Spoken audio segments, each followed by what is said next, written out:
It all began with a message, one I never expected to come from the person I trusted most.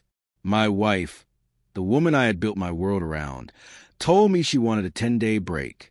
She said she needed time, space to think, to sort out what she truly wanted. I nodded, pretending to be calm, though inside, a quiet storm was already stirring. I respected her wish, convincing myself that distance might help, that maybe this was what we needed. But beneath that pretense of peace, a heavy uncertainty pressed against my chest. The first day came and went in silence. No texts, no calls, not even a small check-in. I filled my time with distractions, trying not to dwell on what she was doing, trying to trust her words.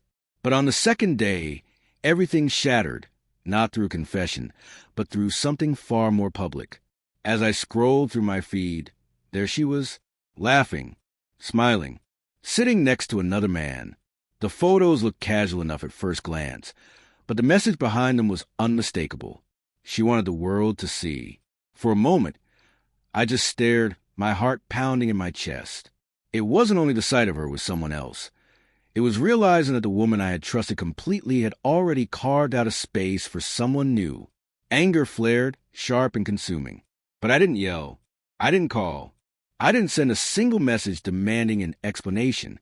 Instead, I exhaled. I gathered myself. This wasn't about drama or revenge. This was about clarity, about reminding her and myself that actions carry weight, and trust isn't something that can be toyed with. So I made a choice. My response wouldn't be loud. It would be calm, deliberate, and undeniable. By afternoon, her belongings, the remnants of our shared life, were neatly packed and placed outside. Every item handled carefully, every memory acknowledged, but firmly released. She returned later that evening, likely expecting anger or desperation. Instead, she found silence. The door closed, the hallway still, her things arranged with quiet precision, the books, the trinkets, the keepsakes of what once was. I didn't wait for her reaction. I sat in the living room, calm, sipping a glass of water, letting the silence speak louder than words. Her shock was immediate. I saw it in the way she froze, her eyes scanning the boxes lined up with deliberate order. There were no shouts, no tears, no chaos, just the cold truth settling between us. She had expected pleading, begging, anything to prove that she still had power over the situation.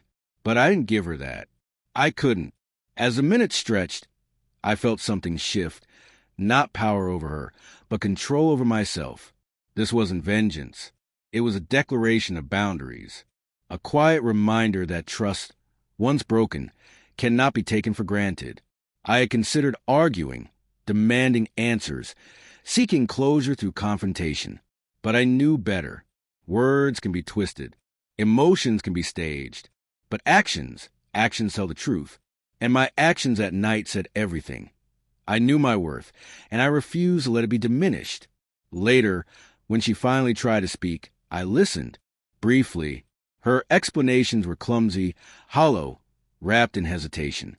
But the truth was already clear. The damage was done, not by a single act, but by the choices that followed it, and by the quiet strength in how I responded. There was no begging, no bargaining, no desperate attempt to save what was already lost. My silence became the statement she couldn't ignore. The break she had asked for became the lesson she never saw coming.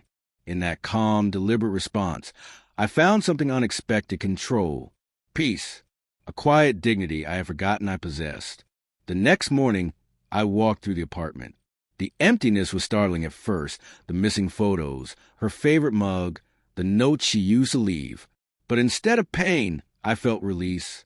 Life doesn't stop for betrayal. It moves forward, quietly but relentlessly. And consequences always find their way back. I checked my phone, half expecting missed calls, long messages, apologies. There were none. Just silence. Perfect, complete silence. And in that quiet, I felt something lift. This wasn't revenge. It was self-respect. Some lessons don't need anger to be taught, only clarity and the courage to walk away. By mid-afternoon, I went to the cafe where we used to meet. Alone, the city buzzed around me, oblivious to the quiet storm that had reshaped my life. But sitting there, I felt lighter, freer. For years, I had overlooked the slow erosion of our bond, thinking small gestures could fix deep cracks. That day, I finally understood dignity can't be preserved through denial, and love without trust is just endurance. Days turned into weeks. Eventually, she reached out, cautious, uncertain, trying to explain. I read her messages once, then set the phone aside.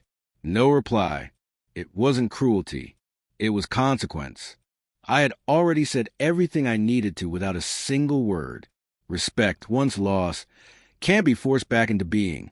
And sometimes silence says more than anger ever could. In the weeks that followed, I turned my focus inward, on old friends, forgotten passions, the small joys I had abandoned for routine. The emptiness she left behind became a space for reflection, not regret. Somewhere in that stillness, I found peace. Because the most powerful statements aren't always spoken, they're lived. Silence carries its own gravity. Absence can teach lessons words never could. She made her choice. I made mine. And in that choice, I discovered something stronger than closure, quiet, unshakable self-respect.